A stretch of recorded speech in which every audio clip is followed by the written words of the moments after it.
साथियों, आप सभी का इस प्लेटफॉर्म पर स्वागत है। यहाँ पर हम लोग विजन आईएएस कोचिंग संस्था के द्वारा जो न्यूज़ टुडे शीर्षक से डेली करंट अफेयर प्रोवाइड किया जाता है, उसी को यहाँ पर हम लोग देखेंगे। तो चलिए प्रारंभ करते हैं। सबसे पहले बात करते हैं भारतीय रेलवे के वित्त पर नियंत्रक और महालेखा परीक्षक अर्थात कैग की रिपोर्ट आई। तो कैग की रिपोर्ट के जो मुख्य निष्कर्ष हैं, यदि उनकी बात करें तो पहला है प्राप्तियों में गिरावट दर्ज की गई है। कुल प्राप्तियों में वर्ष 2018-19 में 6.47% की वृद्धि की तुलना में वर्ष 2019-20 में 8.3% की कमी आई है। वहीं क्रॉस सब्सिडी के बारे में क्या है, तो माल ढुलाई से होने वाले लाभांश का उपयोग जो है नुकसान की भरपाई के लिए किया गया था। अब नुकसान कहां पे हुआ था, तो यात्री और अन्य कोई आधारित सेवाओं के संचालन पर जो है नुकसान हुआ है रेलवे को, तो उसकी भरपाई के लिए माल ढुलाई से होने वाले लाभांश का उपयोग किया गया है। तीसरा है परिचालन अनुपात। यह अनुपात वर्ष 2018-19 में 97.29% से गिर करके वर्ष 2019-20 में 98.36% हो गया था। मतलब इसका क्या हुआ, परिचालन अनुपात होता क्या है, तो यह यातायात से अर्जित राजस्व के लिए परिचालन व्यय का अनुपात है। परिचालन व्यय में क्या आता है, रेलवे के दिन प्रतिदिन के संचालन में होने वाला व्यय। मतलब कि पहले यदि रेलवे को 100 रुपये मिलता था राजस्व, उसमें परिचालन व्यय उसका 97.29 रुपीज होता था। अब वो बढ़कर कितना हो गया है, उस 100 रुपये में से 98.36 रुपीज उसका व्यय हो गया है। इसका उच्च अनुपात जो है अर्थात परिचालन अनुपात का उच्च होना, ये अधिशेष सृजित करने की निम्न स्तरीय क्षमता को इंगित करता है। इस अधिशेष का उपयोग ही पूंजी निवेश के लिए किया जा सकता है। मतलब अब रेलवे के पास निवेश के लिए पैसे कम बच रहे हैं। मुख्य सिफारिश क्या है इसमें, तो आय बढ़ाने के लिए फ्रेट अर्थात भाड़ा बास्केट में विविधता लाना और अतिरिक्त आय सृजित करने के लिए निष्क्रिय परिसंपत्तियों का दोहन करना। दूसरा, अतिरिक्त राजस्व बढ़ाने के लिए उपाय किए जाने चाहिए ताकि सकल बजटीय सहायता और अतिरिक्त बजटीय संसाधन पर निर्भरता कम की जा सके। तीसरा पॉइंट क्या है कि घाटे में चल रहे सार्वजनिक क्षेत्र के उपक्रमों के कामकाज की समीक्षा करनी चाहिए। साथ ही रेलवे के गैर कार्यशील सार्वजनिक उपक्रमों की समापन प्रक्रिया को तीव्र किया जाना चाहिए। चौथा, यात्री और अन्य कोच आधारित शुल्कों की समीक्षा करना ताकि चरणबद्ध तरीके से संचालन की लागत प्राप्त की जा सके और इसकी मुख्य गतिविधियों में होने वाले नुकसान को कम किया जा सके। भारतीय रेलवे के वित्त पोषण के जो सोर्स हैं, यदि उनकी बात करें तो इसमें है इसके अपने आंतरिक संसाधन जैसे कि माल और यात्री राजस्व, रेलवे भूमि को पट्टे पर देना इत्यादि से जो राजस्व इनको आता है। दूसरा, केंद्र सरकार से सकल बजटीय सहायता। तीसरा, अतिरिक्त बजटीय संसाधन। इसमें क्या होता है, मुख्य रूप से ऋण, लेकिन इसमें संस्थागत वित्त पोषण, सार्वजनिक निजी भागीदारी और प्रत्यक्ष विदेशी निवेश भी शामिल है। आगे चलते हैं। श्रीलंका ने 13 और भारतीय मछुआरों को हिरासत में लिया है, तो इसके संदर्भ में बात करते हैं। हाल ही में श्रीलंकाई अधिकारियों ने 68 भारतीय मछुआरों और 10 नौकाओं को हिरासत में लिया है। उनके अनुसार ये मछुआरे श्रीलंका के जल राज्य क्षेत्र में अवैध रूप से मत्स्यन कर रहे थे। भारत ने श्रीलंका सरकार के समक्ष भारतीय मछुआरों और नौकाओं की शीघ्र रिहाई का मुद्दा उठाया है। अब बात कर लेते हैं भारत श्रीलंका मत्स्यन विवाद के लिए जो उत्तरदायी रीजन है, कारण है, उनकी बात कर लेते हैं। तो देखिए, पहला है परिभाषित समुद्री सीमा का अभाव का होना। हालांकि भारत और श्रीलंका ने वर्ष 1974-76 के मध्य 4 समुद्री सीमा समझौते पर हस्ताक्षर किए थे, किंतु दोनों देशों के मध्य कोई सुपरिभाषित समुद्री सीमा नहीं है। देखिए, इसमें एक पॉइंट और भी है कि दोनों देशों के मध्य वर्ष 1974 के समझौते ने संसाधन संपन्न कच्चा तीबू द्वीप को, आप मैप में कच्चा तीबू देख सकते हैं, तो संसाधन संपन्न कच्चा तीबू द्वीप को श्रीलंका को सौंप दिया था। तमिल मछुआरों को इस द्वीप पर सदियों से मछली पकड़ने का पारंपरिक अधिकार प्राप्त था। दूसरा रीजन क्या है, कठोर निगरानी। वर्ष 2009 के बाद से श्रीलंकाई नौसेना ने तमिल विद्रोहियों की संभावित वापसी को रोकने के लिए अपनी उत्तरी समुद्री सीमा की निगरानी कठोर कर दी है। तीसरा, यह तमिलनाडु तट के समीप समुद्री संसाधनों की कमी के परिणाम है कि भारतीय मछुआरे अपेक्षाकृत संसाधन समृद्ध श्रीलंकाई जल क्षेत्र की ओर आकर्षित होते हैं।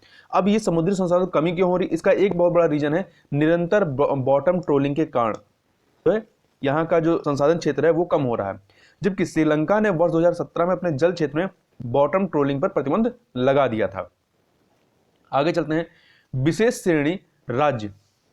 श्रेणी राज्य के दर्जे की तर्ज पर आंध्र प्रदेश को विशेष सहायता उपाय दी जाने की सिफारिश हुई है। देखिए, आंध्र प्रदेश पुनर्गठन अधिनियम 2014 से उत्पन्न दायित्व जो है वो वित्त आयोग की सिफारिशों तथा नीति आयोग की रिपोर्ट के आधार पर आंध्र प्रदेश राज्य के लिए विशेष सहायता उपाय का प्रावधान किया गया था। अब विशेष सहायता उपाय में है क्या? तो विशेष सहायता उपाय राज्य द्वारा वर्ष 2015-16 से लेकर के वर्ष 2019-20 के दौरान हस्ताक्षरित और संवितरित वाह्य सहायता प्राप्त परियोजनाओं एक्सट्रीमली एडेड प्रोजेक्ट या EAP के लिए ऋण एवं ब्याज के पुनर्भुगतान के माध्यम से प्रदान किए जाएंगे। विशेष श्रेणी राज्य का दर्जा पहली बार वर्ष 1969 में 1969 में प्रस्तावित किया गया था। यह उन राज्यों के विकास में सहायता के लिए केंद्र द्वारा प्रदत्त एक वर्गीकरण है जो पहाड़ी से क्राइटेरिया देख लीजिए, पहाड़ी, सामरिक अंतर्राष्ट्रीय सीमाओं या आर्थिक और ढांचागत पिछड़ेपन तथा गैर व्यवहार्य राज्य वित्त जैसी भौगोलिक एवं सामाजिक आर्थिक हानि का सामना करते हैं। 14वें वित्त आयोग ने विशेष श्रेणी राज्य के दर्जे को केवल उत्तर पूर्वी और 3 पहाड़ी राज्यों तक ही सीमित रखा था। विशेष श्रेणी राज्य श्रेणी के तहत होता क्या है? तो केंद्र सरकार सभी केंद्र प्रायोजित योजनाओं और मतलब सेंट्रल स्पॉन्सर्ड स्कीम और बाहरी सहायता पर राज्य व्यय के 90% हिस्से का भुगतान करती है, जबकि शेष 10% ब्याज की 0% दर पर राज्य को ऋण के रूप में दिया जाता है। अव्ययित धन व्यवगत नहीं होता है। इसके तहत जो धन अलॉट किया जाता है वो व्यवगत नहीं होता है, जिसका इस्तेमाल नहीं हो पाता है, और इसे कैरी फॉरवर्ड अग्रेषित कर जाता है, अगले साल के लिए जोड़ दिया जाता है।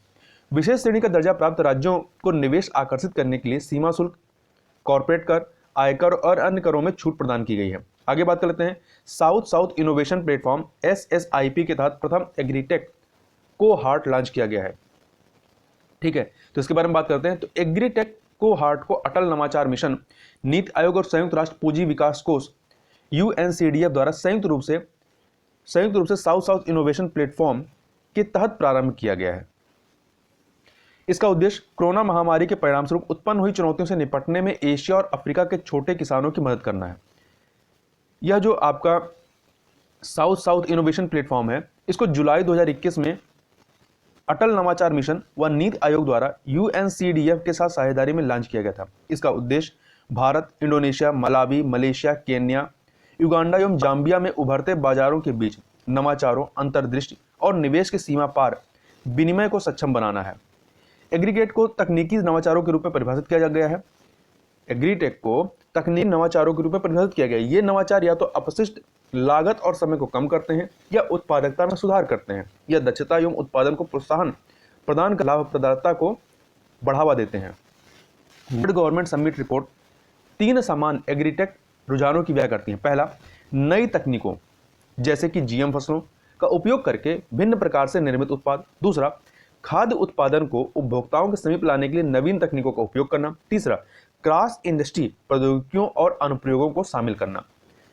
कृषि प्रौद्योगिकी अर्थात एग्रीटेक पर ध्यान देने की आवश्यकता इसलिए है क्योंकि भारत में 50% से अधिक आबादी कृषि पर निर्भर है। यह क्षेत्र सकल घरेलू उत्पाद अर्थात GDP में लगभग 15 से 18% का योगदान करती है। भारत में बढ़ती जनसंख्या, वर्धित औसत आय और वैश्वीकरण के प्रभाव से मात्रा, गुणवत्ता एवं पौष्टिक भोजन व विभिन्न प्रकार के खाद्य की मांग बढ़ेगी।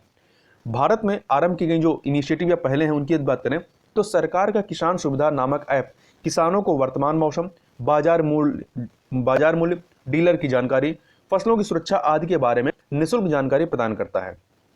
दूसरा, सरकार ने वर्ष 2018-19 में राष्ट्रीय कृषि विकास योजना, यह शॉर्ट में रफ्तार के नाम से जानते हैं, के तहत नवाचार और कृषि उद्यमिता विकास कार्यक्रम शुरू किया था। कब? 2018-19 में। इसका उद्देश्य इनक्यूबेशन प्रणाली को वित्तीय सहायता प्रदान करके नवाचार और कृषि उद्यमिता को बढ़ावा देना है।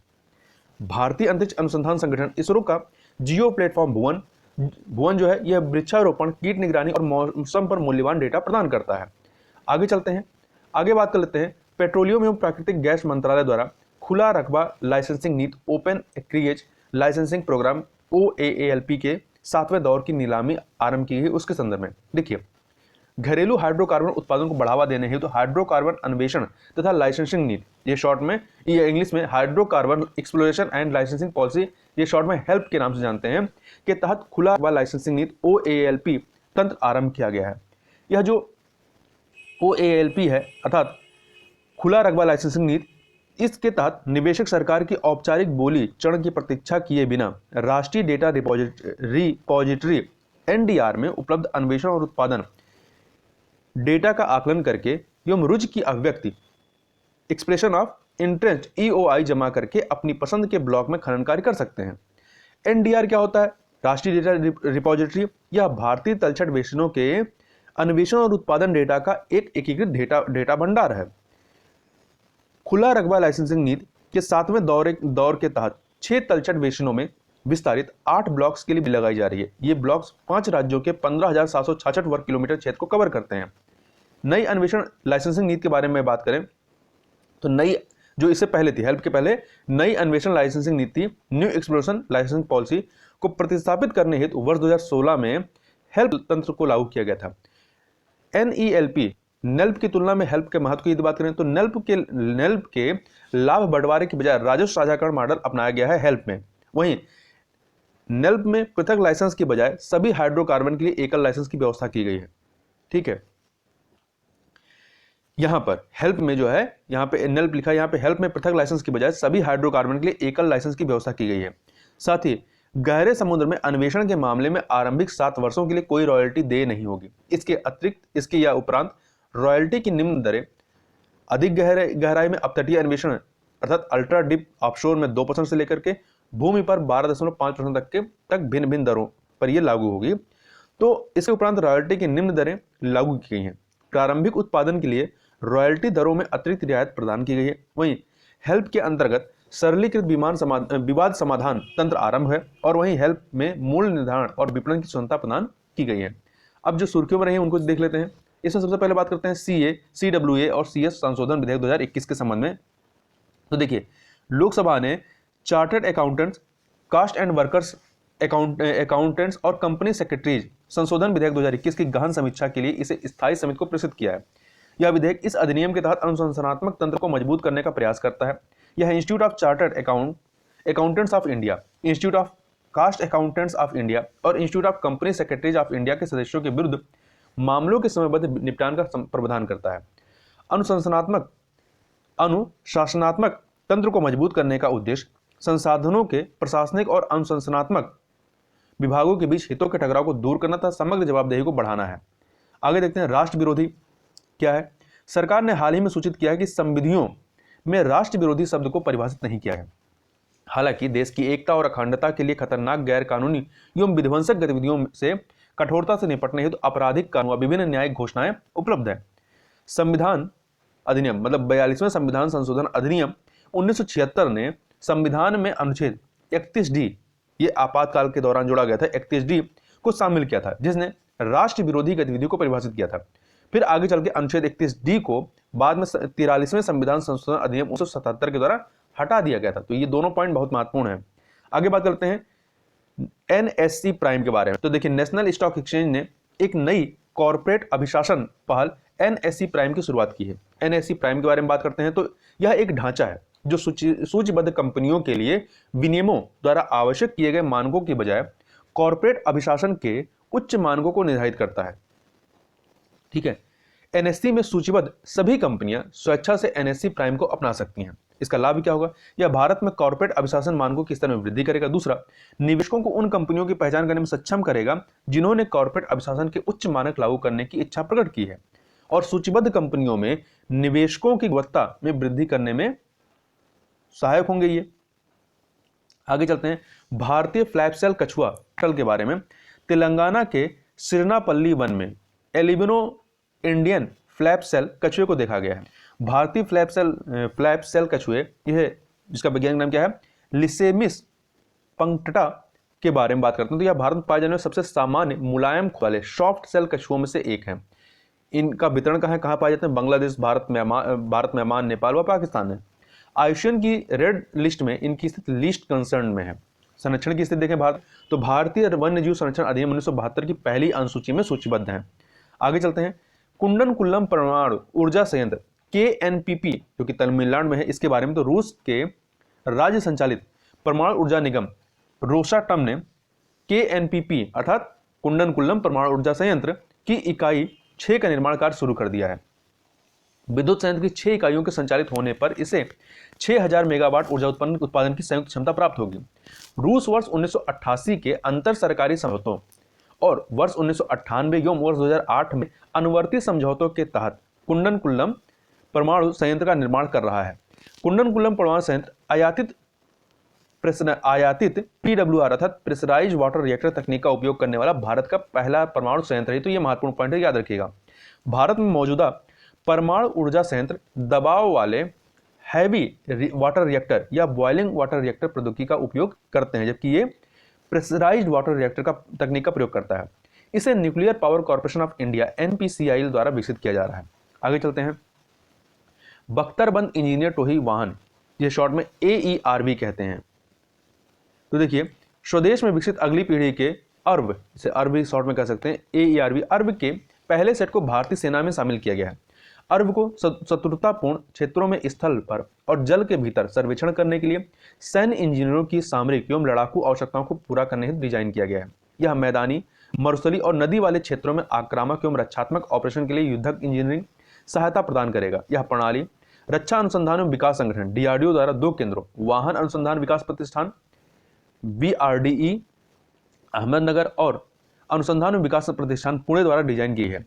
अर्व का निर्माण आयुध निर्माणी मेडक द्वारा किया जा रहा है। आगे चलते हैं, कुछ सुर्खियों में स्थान की बात करते हैं। जापान सागर या जिसे पूर्वी सागर भी कहते हैं, तो इसको आप यहाँ पर सबसे पहले मैप में बगल में सी ऑफ जापान या ईस्ट सी का मैप है, आप इसमें देख सकते हैं। देखिए, ये चर्चा में इसलिए रहा है कि एक जलमग्न रूसी पनडुब्बी ने जापान सागर से एक क्रूज मिसाइल का सफलतापूर्वक प्रक्षेपण किया। यदि इसकी भौगोलिक सीमा की बात करें तो देखिए, आप मैप में जरूर देखिए इसको।